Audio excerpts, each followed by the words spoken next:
챕터 2 강의 6 캠지 AI 연속형과 이분형 Y 적합입니다.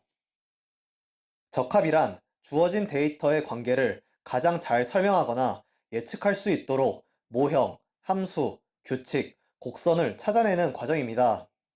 즉, 독립변수와 종속변수의 관계를 수학적, 통계적, 알고리즘적으로 추정하는 것을 의미합니다. 2차원 적합 결과는 해석 가능성이 높으며 이러한 결과를 바탕으로 조립하면 설명 가능한 고차원 예측 모델을 만들 수 있습니다. 연속형 Y 적합은 기계적 물성 등의 연속형 반응 변수를 연속형 예측 변수로 적합하는 방법입니다. 대표적인 방법으로 1차식 선형 적합, 2차식 선형 적합, 로그식 적합, 지수식 적합, 랜덤 포리스트 적합 등이 있습니다. 이분형 Y 적합은 불량 여부와 같은 이분형 반응 변수를 연속형 예측 변수로 적합하는 방법입니다. 대표적인 방법으로 1차식 로지스틱 적합, 2차식 로지스틱 적합, 랜덤 포리스트 적합 등이 있습니다. XY 변수쌍에서 이분형 Y 데이터는 여러 방법으로 적합할 수 있습니다. 대표적으로 1차식 로지스틱 적합, 2차식 로지스틱 적합, 랜덤 포리스트 적합, 스무딩 곡선 적합 등이 있습니다. 각 데이터 포인트의 Y 값은 불량 발생 여부를 나타내며 불량은 1, 양품은 0으로 표시됩니다. 포인트 중복으로 인한 가독성 저하를 줄이기 위해 불량은 0.8에서 1 범위로, 양품은 0에서 0.2 범위로 조정하여 표시하였습니다. 작은 무작위 잡음을 추가하여 겹침을 완화하는 지터링 기법을 적용했습니다. 분석 결과 주조 압력이 낮을수록 불량 발생이 많음을 확인할 수 있습니다. 그래프의 붉은 선은 각 주조 압력에서의 불량 확률을 나타냅니다. 다만 2차식 로지스틱 적합과 스무딩 곡선 적합의 경우에 주조 압력 350 근방에서 불량 확률이 증가하는 현상은 실제 주조 압력의 영향인지 데이터 편향에 따른 환각인지는 추가 검증이 필요합니다. 한편 랜덤 포리스트 적합에서 관찰되는 주조 압력 300 근방의 불량 확률 증가는 데이터 편향에 기인한 환각으로 판단됩니다. 다이 캐스팅에서 불량률은 주조 압력, 비스켓 두께, 냉각수 온도, 하금형 온도 2가 증가할수록 감소하는 경향을 보입니다. 예측 불량률의 최대값과 최소값의 차이를 예측 불량률 범위라 정의하고 이 범위의 크기를 기준으로 내림차순 정렬하여 그래프를 배치하였습니다. 각 x인자의 영향이 공학적으로 타당하게 설명될 수 있다면 해당 x 변수를 포함한 고차원 예측 모델의 설명 가능성은 더욱 높아집니다. 다만 불량 확률 곡선은 x 변수의 도메인 범위에 의존한다는 점에 유의해야 합니다.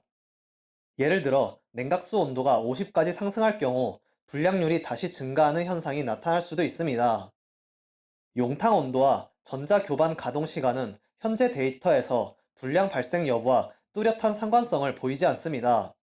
다만 용탕 온도를 740 이상으로 증가시켰을 때 불량률이 어떻게 변화할지는 알 수 없습니다. XY 관계는 항상 X 변수의 도메인 범위에 의존한다는 점을 유의해야 합니다. 2차식 로지스틱 적합 결과입니다.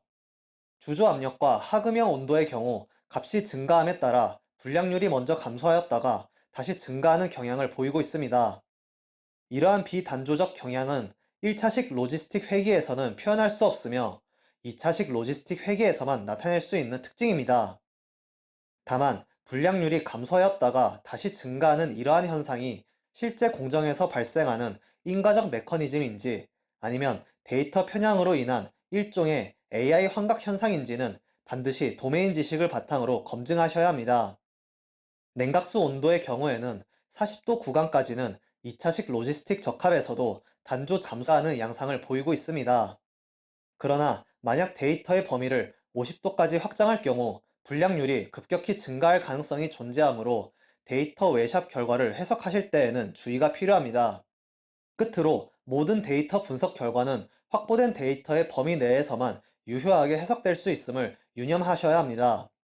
데이터 범위를 벗어난 해석이나 예측은 신뢰성이 낮아질 수 있으므로 반드시 도메인 지식과 함께 판단하시는 것이 바람직합니다. 랜덤 포리스트 적합 결과를 보시면 여러 영역에서 데이터 편향으로 인한 AI 환각 현상이 발생한 것으로 판단하실 수 있습니다. 랜덤 포리스트는 비모수적 모델로서 국부적인 데이터 분포를 민감하게 반영하기 때문에 국부적 데이터 편향에 영향을 크게 받는 특성이 있습니다. 반면에 로지스틱 회귀 적합은 전체 데이터 영역을 단일 수식으로 표현하기 때문에 국부적 편향의 영향을 상대적으로 덜 받는 장점이 있습니다. 그러나 로지스틱 회귀는 전역적 경향을 중심으로 추정하기 때문에 실제로 국부적 영역에서 불량률이 변화하는 현상이 존재하는 경우에는 그 변화를 제대로 포착하지 못하는 한계가 있습니다. 따라서 분석에서는 단일 기법에 의존하기보다 데이터 편향 여부와 국부적 경향 변화의 존재 여부를 함께 고려하여 적합 방법을 선택하시는 것이 바람직합니다. 즉, 로지스틱 회귀와 랜덤 포리스트를 상호 보완적으로 활용하셔야 보다 신뢰성 있는 해석이 가능합니다. 스무딩 곡선 적합 결과를 보시면 독립변수 x의 분포가 불균일할 경우 변화 경향을 정확하게 반영하지 못하는 한계가 나타납니다. 데이터가 특정 구간에 집중되어 있거나 일부 구간에서는 데이터가 희소한 경우 스무딩 곡선은 해당 구간에서 과도하게 흔들리거나 불안정한 형태를 보일 수 있습니다. 따라서 스무딩 곡선 적합을 활용하실 때에는 데이터 분포의 균일성 여부를 반드시 확인하셔야 하며 필요하다면 데이터 보강이나 구간 조정을 통해 편향을 완화하시는 것이 바람직합니다. 이분형 Y 적합 모듈의 GUI 입력 위젯 구성은 연속형 Y 적합 모듈과 동일합니다. 이분형 Y 적합 시연입니다.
감사합니다.